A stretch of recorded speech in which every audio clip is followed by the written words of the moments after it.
안녕하세요. 오늘은 그들은 육신이 됨이라는 제목으로 말씀드리겠습니다.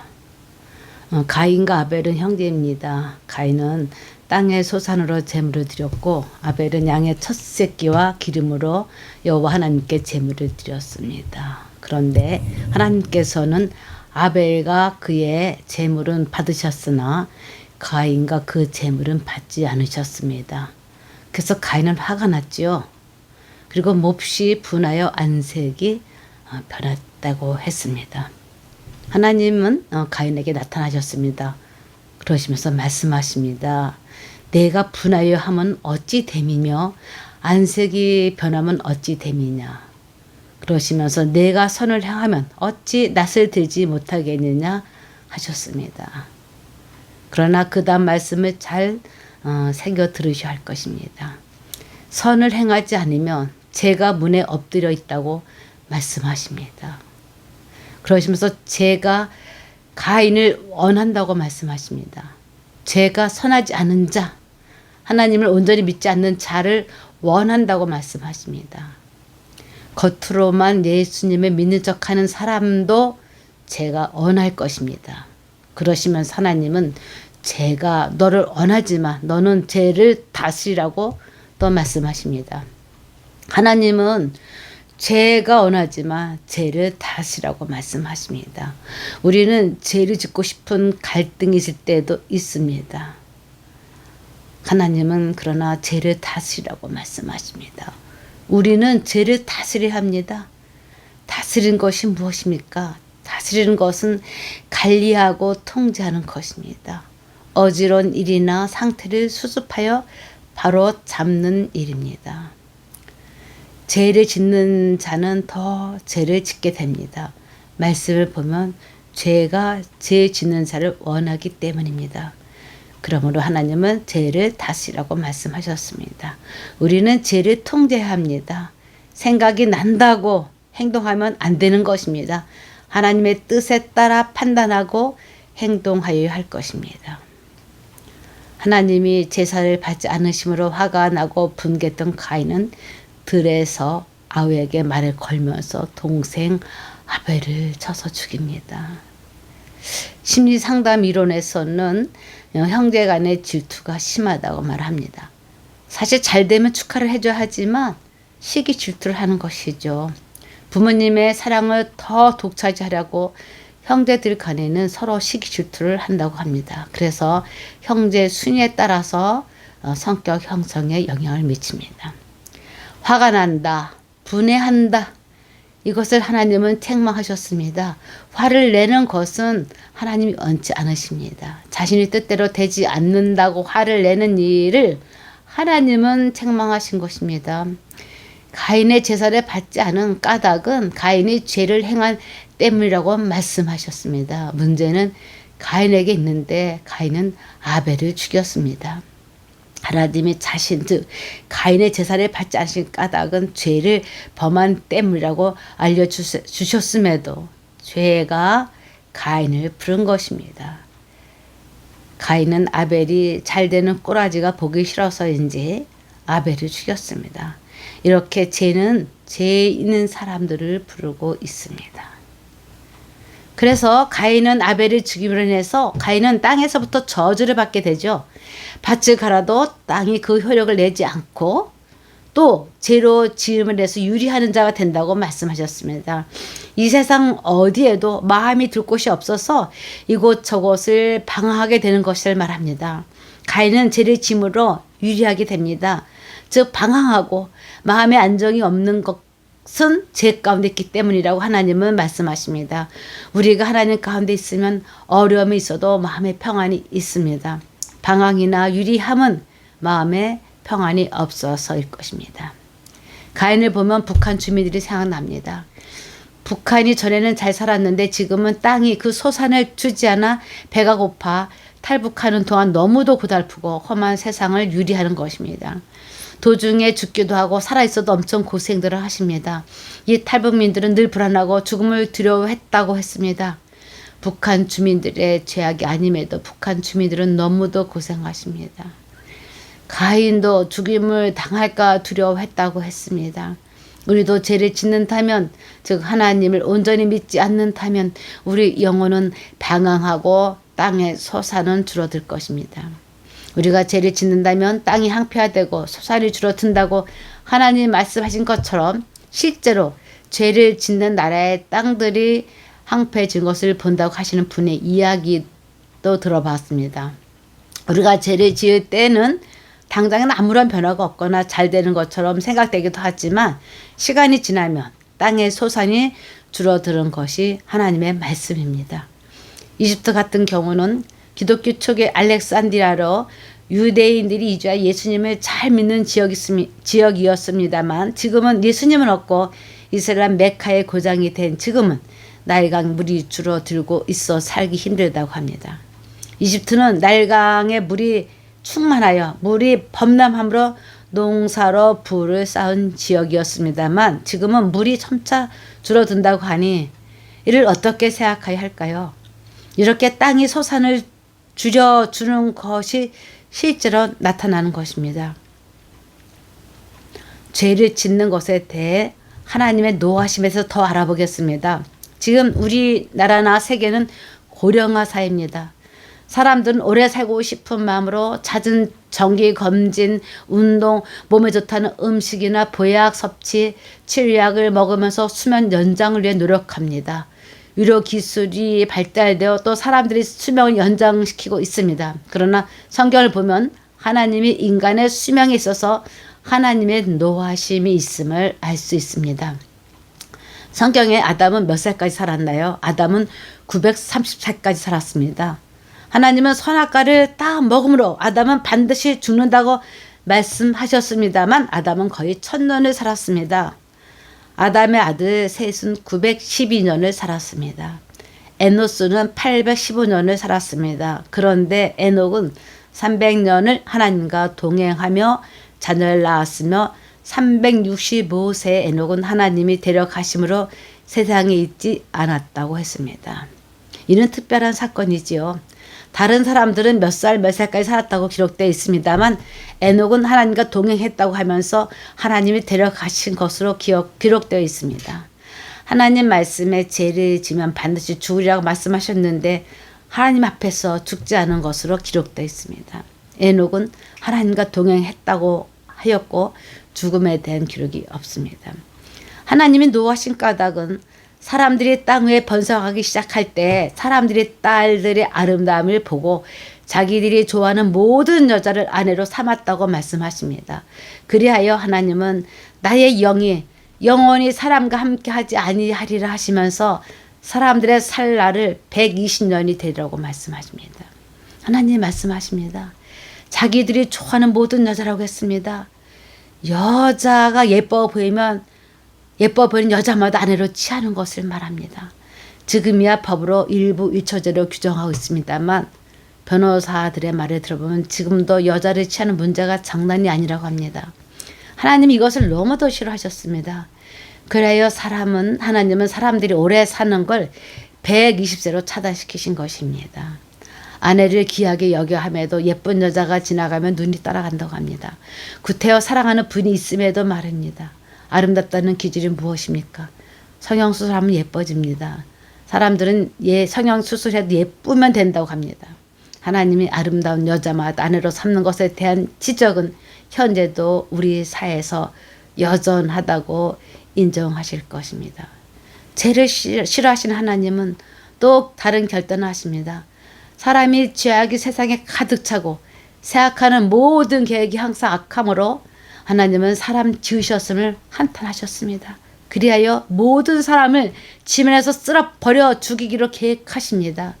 사람들은 하나님 앞에서 부패하고 모든 행위도 부패하다고 말씀하셨습니다. 사람들의 포악함이 땅에 가득하다고 하셨습니다. 그리하여 하나님은 노아에게 방주를 만들라고 말씀하십니다. 그래서 노아는 방주를 짓기 시작합니다. 방주를 짓는 것은 조롱거리가 되는 것입니다. 세상이 얼마나 악한지 우리는 보고 있습니다. 속이는 자, 말로만 설을 말하는 자들이 이 세상 사람들입니다. 포악하기 그지없는 자들이 인간입니다. 노아가 방주를 짓는 장면을 상상해 보십시오. 사람들은 먹고 마시고 즐겁게 노래를 부르면서 노아를 조롱했을 것입니다. 얼마나 조롱했겠습니까? 바다에다 배를 짓는 것이 아니라 살에다 600세가 된 노아가 방주를 만드는 것입니다. 노아는 하나님께 은혜를 입었다고 했습니다. 노아는 의인이요 하나님과 동행했다고 했습니다.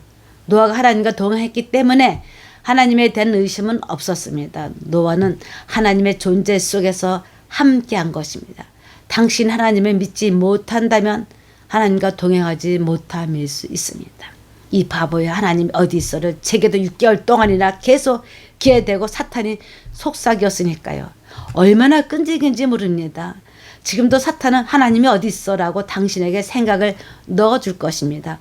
그게 속는 것입니다. 사탄은 속이는 자입니다.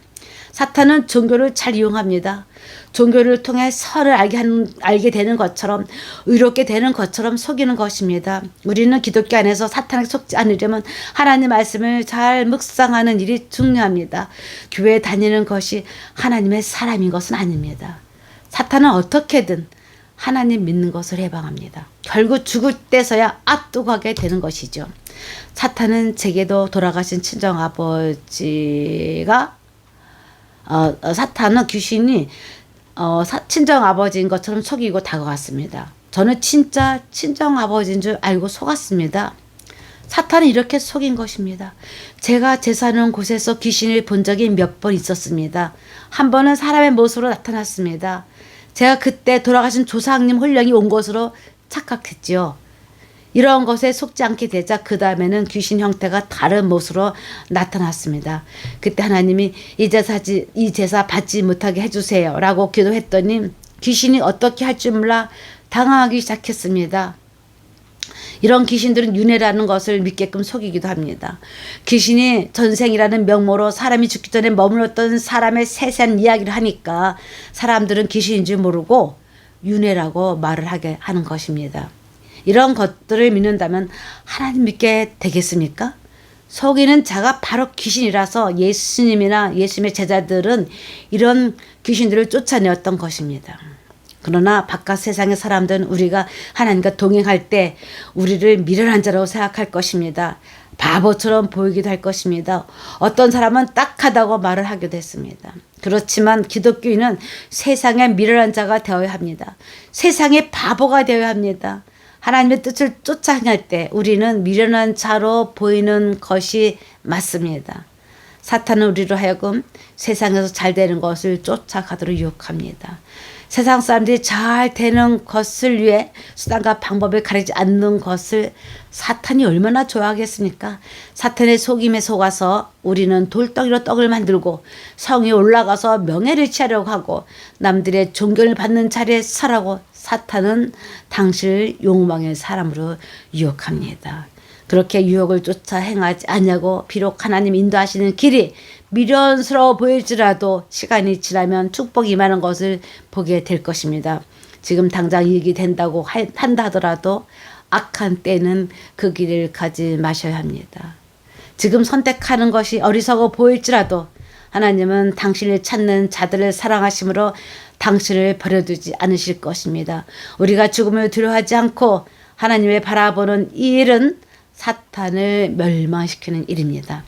사탄이 사람을 속이는 것을 막기 위해서는 우리가 높아진 것을 다 부숴버리고 모든 생각을 하나님 그리스도께 복종하시기 바랍니다. 사탄이 당신은 괜찮은 사람이라고 당신 귀에 속삭이지는 않습니까? 하나님과 동행하는 사람은 사람들의 조롱거리가 될 가능성이 높습니다. 또 사람들이 미워하는 사람, 싫어하는 사람이 될 가능성도 있습니다. 우리가 하나님 나라를 위한 삶을 살 때 저들은 하나님과 동행하는 사람이 답답하거나 못마땅할 수밖에 없으니까요. 다시 우리의 수명이 120세로 되게끔 한 하나님이 진다신 까닭을 돌아보겠습니다. 사람의 딸들의 아름다움을 보고 자기들이 좋아하는 아름다운 여자를 다 아내로 삼았다는 것입니다. 하나님 마음에 합한 다윗도 많은 여자를 처첩으로 거느렸습니다. 솔로몬은 더 많은 처첩을 거느렸습니다. 그로 인해 솔로몬이 죽은 후 나라가 두 동강이 나게 됩니다. 당장은 좋아 보이고 잘 되는 것 같지만 시간이 지나 보면 압니다. 하나님은 결혼에 대해서 건전한 결혼을 원하시는 것 같습니다. 지금은 음란의 시대라고 합니다. 이혼과 재결합 등이 쉽게 이루어집니다.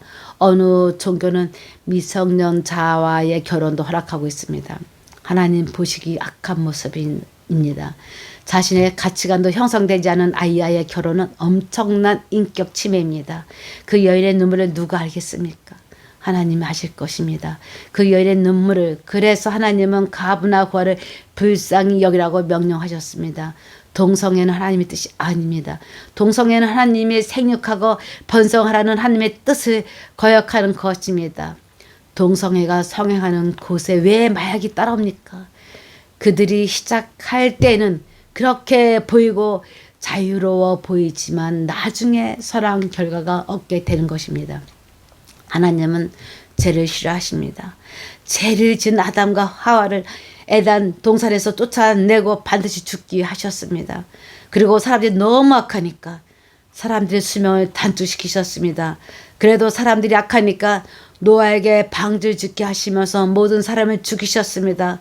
그래도 사람들이 악하니까 당신의 아들을 우리들의 죄를 씻어주시기 위해서 예수님을 십자가에 죽게 하셨습니다. 그래서 기독교는 사랑의 종교입니다. 자기 자신에게만 국한되는 종교가 아니라 함께 용서하며 사랑하는 종교입니다. 그것이 하나님의 뜻입니다. 하나님과 동행하는 길이 죄에서 떠나는 길입니다. 방주를 짓던 노아가 그러했으며 에녹이 그러했습니다. 우리가 하나님과 동행하는 것이 무엇을 말할까요? 하나님과 동행한다는 것은 하나님과 소통하면서 하나님의 뜻을 알고 실행하는 것입니다.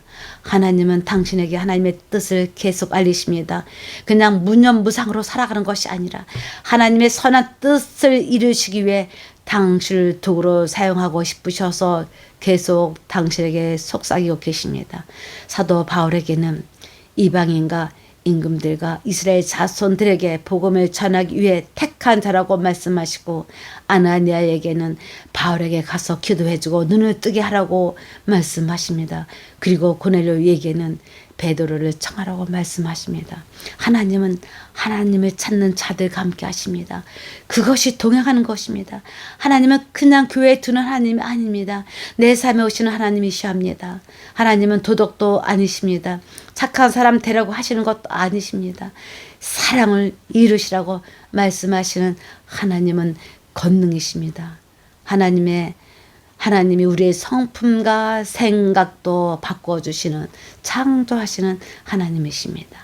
다 같이 기도하겠습니다. 하나님, 선을 행하지 않으면 죄가 문 앞에 엎드린다고 했습니다. 그리고 사람들은 자기에게 좋아 보이는 여자들을 아내로 삼는 음란함이 넘치는 삶을 살아가고 있습니다. 그런 것들이 능력 있다고 생각하면서 우쭐하기도 합니다. 또 동성애를 합법적으로 한 지역에서는 마약하는 사람들로 삶의 질이 떨어지고 있습니다. 하나님은 우리에게 죄를 다스리라고 말씀하셨습니다. 그리고 너무 죄를 지으니까 수명을 120세로 낮추시고, 그러고도 악하니까 노아 가족을 제한 모든 사람들을 죽이셨습니다. 그래도 안 되니까 예수님이 보내셔서 우리의 죄를 위해 죽게 하셨습니다. 양심의 하인을 맞아 죄를 죄로 여기지 않는 저희들을 용서해 주셔서 예수님의 이름으로 거룩하게 하심을 감사드립니다. 하나님과 동행하는 삶을 살게 하심을 믿으며 하나님의 권능이 우리에게 임하게 하시옵소서. 예수님의 이름으로 기도드립니다. 아멘.